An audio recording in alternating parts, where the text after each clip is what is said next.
Translation and purport by His Divine Grace Srila Prabhupada. When Vasudeva saw his extraordinary son, his eyes were struck with wonder. In transcendental jubilation, he mentally collected 10,000 cows and distributed them among the Brahmanas as a transcendental festival. Srila Vishwanath Chakravarti Thakur has analyzed the wonder of Vasudeva upon seeing his extraordinary child. Vasudeva was shivering with wonder to see a newborn child decorated so nicely with valuable garments and gems. He could immediately understand that the Supreme Personality of Godhead had appeared, not as an ordinary child, but in his original, fully decorated, four-handed form. The first wonder was that the Lord was not afraid to appear within the prison house of Kamsa, where Vasudeva and Devaki were interned. Second, although the Lord, the Supreme Transcendence, is all-pervading, he had appeared from the womb of Devaki. The third point of wonder, therefore, was that a child could take birth from the womb so nicely decorated. Fourth, the Supreme Personality of Godhead was Vasudeva's worshipful deity, yet had taken birth as his son. For all these reasons, Vasudeva was transcendentally jubilant, and he wanted to perform a festival as Kshatriyas do to celebrate the birth of a child. But because of his imprisonment, he was unable to do it externally, and therefore he performed the festival within his mind. This was just as good.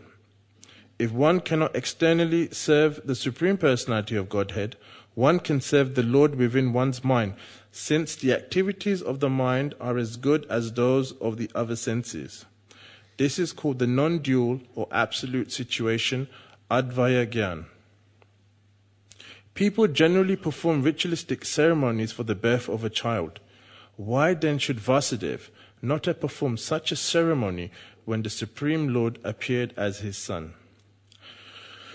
Om Gyantimirandasya Gyananjana Shalakaya Chaksur Unmilitam Yena Tasmai Shri Gurave Namaha Jai Shri Krishna Chaitanya Prabhu Nityananda Shri Advaita Gadadhar Shivas Adigaura Bhaktavinda Hare Krishna Krishna Krishna Hare Hare Hare Rama Rama Rama Hare Hare.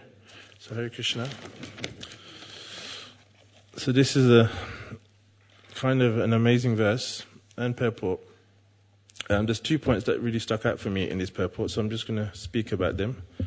So we see that Vasudeva is feeling this wonder at seeing Krishna's transcendental birth, and Krishna says in Bhagavad Gita, he says, Janma karma jame divyam. He says, my birth, my activities, my appearance, my whatever I do is transcendental. So what Krishna does contradicts our mundane intelligence, our mundane experiences.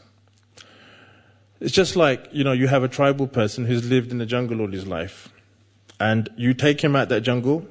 He sees a plane flying from the runway of an airport, and his experience of metal is only for cutting things, killing things. But then he's seen metal flying in the sky. So this goes against his experience, because logic is based on our experience. But when he's educated in science, how it can be manipulated, then he'll understand. So it's based on knowledge. So when people read about Krishna's pastimes, they get somewhat bewildered. Like, how can a personality, God, come in this way, behave in this way? And if you compare Krishna's appearance, Krishna's activities to any of the avatars who come to this earth, Krishna stands out very uniquely. The way he performed his pastimes in Vrindavan, the way he killed the demons, what he did on planet Earth is so different from what Lord Ram did, because Lord Ram was Purushottam, he was Purushottam in the sense that he followed strictly the society conventions of the day, whereas Krishna didn't. So this sense of wonder, one definition I came across was a feeling or amazement and admiration caused by something beautiful, remarkable, or unfamiliar. So Vasudeva, he's in prison with his wife, and he's seeing his child born first as a four-handed form, very beautiful, with all the garments and gems. And, obviously that goes against our normal experience. So Prabhupada explains in the purport that Vishwanath Chakravarti Thakur analyzes Vasudeva's wonder. There's 4 aspects to it. He says that Krishna wasn't afraid to be born in Krishna Kamsa's prison. Krishna is all-pervading, but he appeared in Devaki's womb. Krishna appeared wonderfully decorated, and Krishna, who is Vasudeva's worshipful deity, appeared as his son. So it's Krishna who is the absolute truth, who the mantras of the Vedas are seeking out, but they don't sometimes explain clearly, who yogis meditate for thousands and thousands of years. He's appeared as the son of Vasudeva, and he's appeared in a prison. He first appeared in the womb of Devaki. Krishna can't be catched, he can't be caught, but he's appeared in the womb of Devaki. He's appeared so wonderfully decorated. And Krishna, who is the worshipful deity of Vasudeva, has appeared as the son of Vasudeva. So this is causing a sense of wonder, bewilderment to Vasudeva. Obviously, we know that Vasudeva is a great devotee, is an eternal associate of Krishna. But still, due to the influence of Yogamaya, he's feeling this sense of wonder. So, Prabhupada explains in Krishna book that this pastime of Krishna appearing coming as a four-handed form first, coming the way he did, Krishna is establishing the fact that he is the Supreme Personality of Godhead, and that no other personality can appear like he did. So, it's so when people read Krishna's pastimes, they see it's contradictory according to mundane logic and experience. But Krishna likes this situation where it appears contradictory. For him it's normal, for him it's fun. But for people on planet Earth, they find it bewildering. It's like, like I remember a few years ago when someone asked one sannyasi, these personalities in previous times, how could they do such amazing things, he couldn't believe it. And he was someone who was, who read Vedic literature. He wasn't a devotee, but he was someone who was like a mundane follower. But he didn't believe, not just Krishna, but like someone like Hanuman who lifted the mountain. Because he couldn't believe it because he couldn't do it. He had no experience of a monkey lifting a mountain when the monkey took the mountain to Sri Lanka for Lord Ram. So it went against his experience, his logic. So for Krishna, there's no contradiction. For the residents of the spiritual world, there's no contradiction.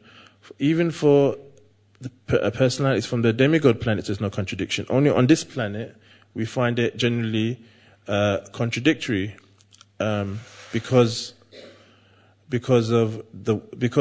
don't have experience of these things. But then there's so much within our experience we haven't experienced, we haven't seen, and it's still going on, Like I remember when I was young, I'd read about satellites and spaceships going into space, and I'd think, how's that possible? How can they get something to go up in space and stay there, or what's going on? Then, obviously when you went to school, you learn about these principles. There's a science behind it, why it works. So Krishna, he's tasting all the situation that he's doing, all these contradictory things. He gets taste from it. It gives him amusement. It's entertaining from him. So in the mundane world, people, when they say contradiction, it kind of disturbs them. Because generally people in the material world, they like to think they're God, they want to lord it over material nature. So when something happens like this, it disturbs them. And they think, what's going on? This is going against my experience. So then they try to work it out. So you have great scientists and philosophers speculating, trying to figure it out. Then they get great satisfaction. But Krishna, he's already worked it out. So he's already he doesn't need to, he doesn't get disturbed by it. For him, it's fun. But for people in the mundane world, it disturbs them so much. So, and, then they try to work it out. And, it just really messes up their whole paradigm.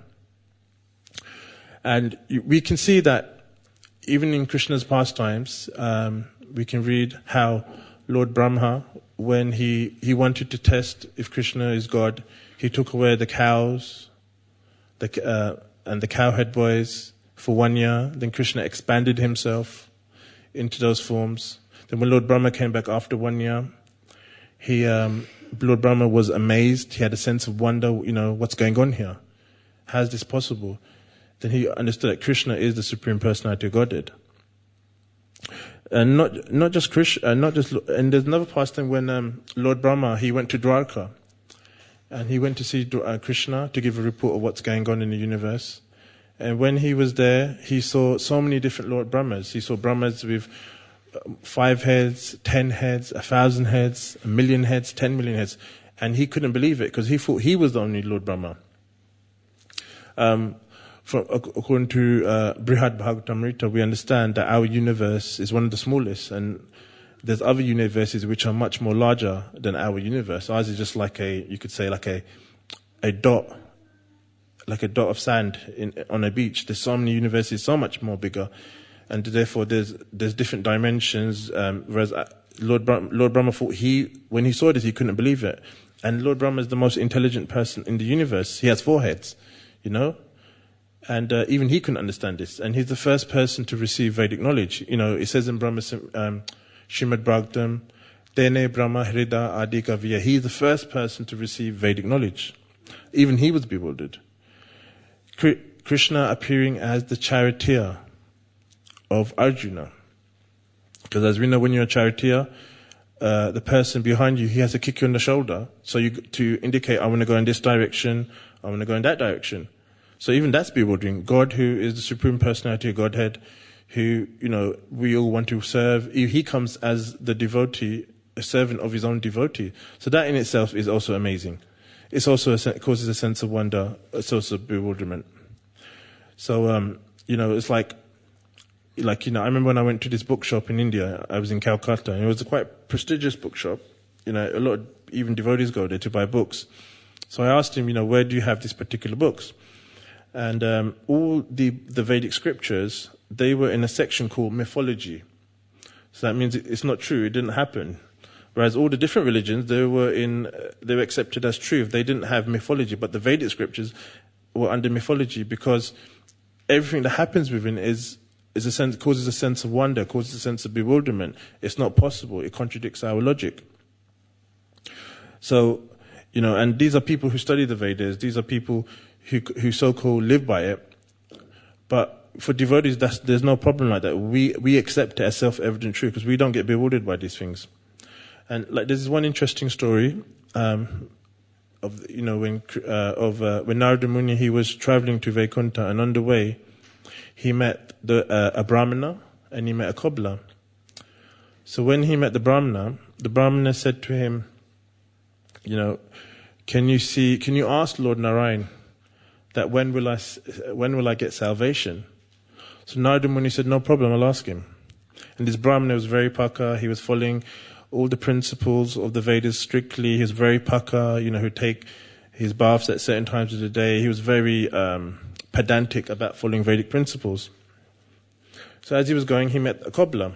So the cobbler also asked the same question. Can you please ask Lord Narayan, when will I get salvation?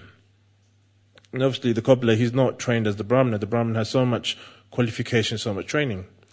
So when he went to see Narayan, and then he asked Narayan, the Brahmana and the cobbler were asking, when will they get salvation?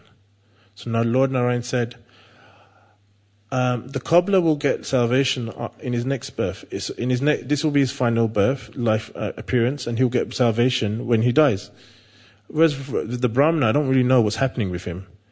So when Narada Muni heard this, he thought, how's this possible? The Brahmana is following, because the Brahmanas are due to Krishna. Krishna loves the Brahmanas and the cows. So how's that possible? How do we understand that? So Krishna said, and the cobbler, he's not qualified as the Brahmana. So Lord Narayan said, just say to, when you just ask them, if they ask what I'm doing, say to them that I'm pushing an elephant through the hole of a needle. So you have a needle, you have this little hole in the thing.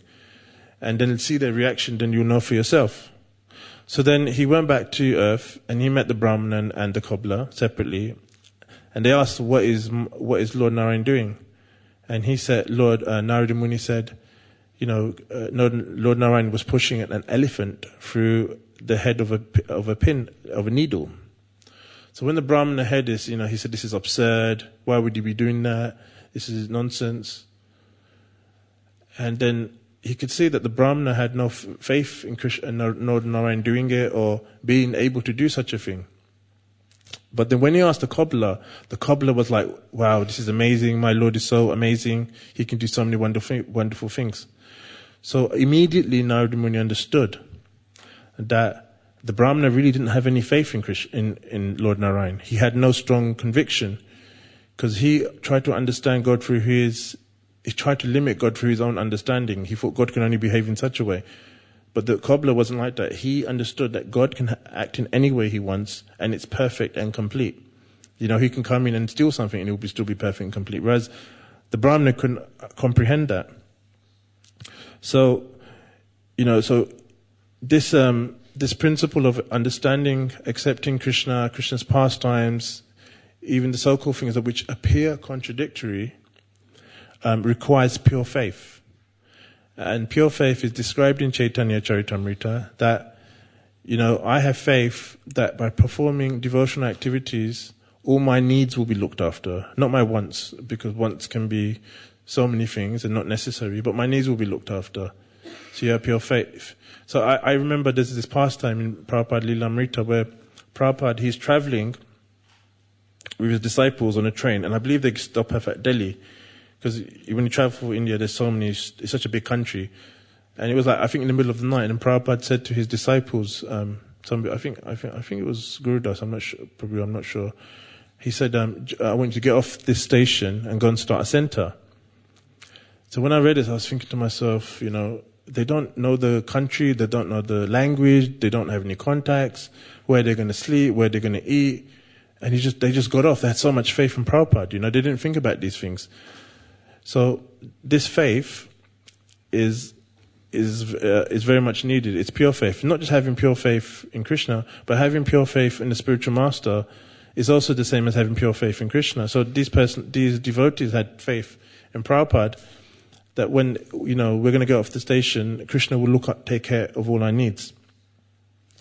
So even though if someone was to read that, when I read it, I was shocked. I thought this is a bit bewildering, why Prabhupada put them in that situation.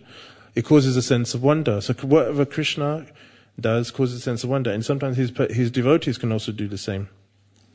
So this is one principle I found. I was focusing on the element of wonder in reading Krishna's pastimes, even Krishna's devotees' pastimes. There's one pastime I was remembering. Someone was telling me a while ago how Bhaktisiddhanta Saraswati Thakur, he was in Calcutta, and he had to go to this Durga temple because the Brahmanas there were criticizing Gaudiya Math, criticizing him, Krishna consciousness, and so these Brahmanas, they were they were followers of Durga Devi, so they were called Shakti followers. And they believe that Durga Devi is the Supreme Personality of Godhead. So, and they were being very blasphemous to Bhaktisiddhanta Saraswati Thakur, to the Vaishnavas. So as soon as Bhaktisiddhanta Saraswati Thakur, he didn't say anything. As soon as he went in, he paid his respects to Durga Devi. And as soon as he did that, the deity of Durga Devi cracked. So then Bhaktisiddhanta Saraswati Thakur said to the Brahmanas, because they were in shock, they think, what's going on? We've been worshipping her so nicely for so many generations, and she just cracked as soon as this person came. So Bhaktisiddhanta Saraswati Thakur said, what you didn't realize was that Durga Devi left this deity years ago due to your offenses. And when I came, she allowed it to be cracked. So just to show to you, you guys have you have no faith. You're offenders. You have no faith, and you don't really understand Scripture. So when you hear pastor like this, it causes a sense of wonder. And there's so many pastors that Prabhupada had. So, second principle I really liked in this verse was the principle of Vasudev. Even though he's in prison, he has no facility. He's a king. He's locked up in a cell. He has practically nothing. He's able still, in his mind, to mentally do a festival within his mind to celebrate the birth of Krishna. He gives 10,000 cows and distributes among the brahmanas. Because it's obviously 10,000, even that causes a sense of bewilderment. How is that possible? But such facility existed in Vedic times. So, so this principle is that Krishna consciousness. Prabhupada terms this word Krishna consciousness, and consciousness means to engage our mind, to be absorbed in Krishna, because we're trying to engage our mind, our body, our words and senses in Krishna service. But for all of these things to work, we first have to get the mind absorbed in Krishna. So it's like, you can engage the body, you can engage the body in something, but if the mind is not really there, it's not really perfect, it's not complete. It's just like when you give a gift to somebody, you think, it's his birthday, let me just give him a gift. But you're not doing it with love, you're not doing it with devotion. But if that person, if he was able to see what's going on in your mind, how much would he appreciate? He wouldn't really appreciate, because there's no love in that, there's no focus in that, there's no absorption in that gift being given to the person. So in Krishna consciousness, we try to engage our mind, so our mind becomes, the more we engage it, the more it becomes purified, and the more it becomes absorbed in Krishna. So then naturally, when we do our activities, it becomes much more perfect and pleasing to Krishna. So that's why Prabhupada, he gave so many services. He gave so many services for devotees to do to keep busy. Prabhupada would say, idle mind is a devil's workshop, because our mind at the moment is not pure. It's a condition. It's conditioned, so it doesn't naturally think of Krishna. So to do that, it has to first be trained. Like Bhaktisiddhanta Saraswati Thakur will talk about, you have to beat the mind so many times to get it to think of Krishna. So the mind, even though because it's material, it's conditioned, we don't neglect the mind, we don't reject the mind, we engage that mind in Krishna service to purify it. So, Arjuna talks about this whole thing in Bhagavad Gita. He says in Bhagavad Gita, chapter 6, verse 35, he says, the mind is so difficult to control. It causes so much problems. And the yoga practice you just described is too difficult. So Krishna replies to it. He says in chapter 6, verse 36, he says, for one whose mind is unbridled, self-realization is difficult work. But he whose mind is controlled and who strives by right means is assured of success. That is my opinion. So Krishna is saying to us, he's saying one who practices, he says one who practices, he says by practice and regulation, one is able to control the mind. It may not happen straight away, but it will happen gradually. And Krishna does that by giving rules and regulations in the Vedas, because, and if you refer to the Vedas, there's so many ways to engage the mind. There's so many. Sometimes it's like, you have very difficult yoga postures you have to do. You do fire sacrifices. There's so many unlimited ways, because the jiva has so many unlimited desires. But Krishna gives these rules and regulations to establish, for this basic principle is to always remember him and never forget him. So in the Padma Purana, this is described. So Prabhupada would always say, always remember Krishna and never forget him, because this is the whole point of the rules and regulations. Because when you're doing it, gradually you become more conscious of what you're doing, why you're doing it, and you get realization, okay, I need to maintain this. So the mind, the whole point of Krishna consciousness is to like catch the mind, because that's what we're trying to do. We're trying to catch the mind. Otherwise, you're not really Krishna conscious if you don't really absorb your mind. And absorption, from the state of going from a conditioned mind to a mind absorbed in Krishna, is a process. So when we do that by following the process of bhakti yoga. So the mind, as I explained, is the pivot. The mind is connected to the body, it's connected to the senses. And when the mind is engaged, we're able to engage the body. So the mind just deals with sankalpa and vikalpa. It rejects and it accepts. And the intelligence just tells the mind, this is this is that, but it doesn't make a choice, it doesn't make a decision. That only the mind does. So we can't reject the mind, we have to deal with the mind, because the mind is also a real thing. It's also one of the elements of Krishna's creation. And by engaging the mind in Krishna's consciousness, then the mind becomes purified, and we naturally become more absorbed. So when we hear of this, we hear of this brahmana who was cooking ghee for Krishna in his mind. He was cooking sweet rice, and he burnt his finger. Because he was at such a state of consciousness that he was able to directly experience Krishna in those pastimes in his mind. So it's a gradual process. So sometimes we kind of like I've heard in the mundane sphere people say, you should you don't really need to. Because the whole goal of material civilization is really to become free from our situation to uplift ourselves, or materially, not really spiritually. So when they hear of this this principle of regulation, of restriction in the Vedic philosophy, they're kind of turned off by it. They say, this is kind of like primitive. It's kind of holding us back from freedom. So this is like an impersonal concept. It's not really. It's quite sinful, because what they're saying is they're going against what they're following naturally in their situation. For example, when an athlete is training, he has to restrict himself from certain things. He has to have a certain diet. He has to train certain times of the day. He has to come to training at certain times of the week. So there's restriction, and without restriction, nothing can really happen in this world. If everyone turned up at work whatever time they wanted, how much could happen? So, and the Vedic concept is, by having restricting your mind, restricting your senses, restricting your activities, then that will lead us to become free from the material entanglement.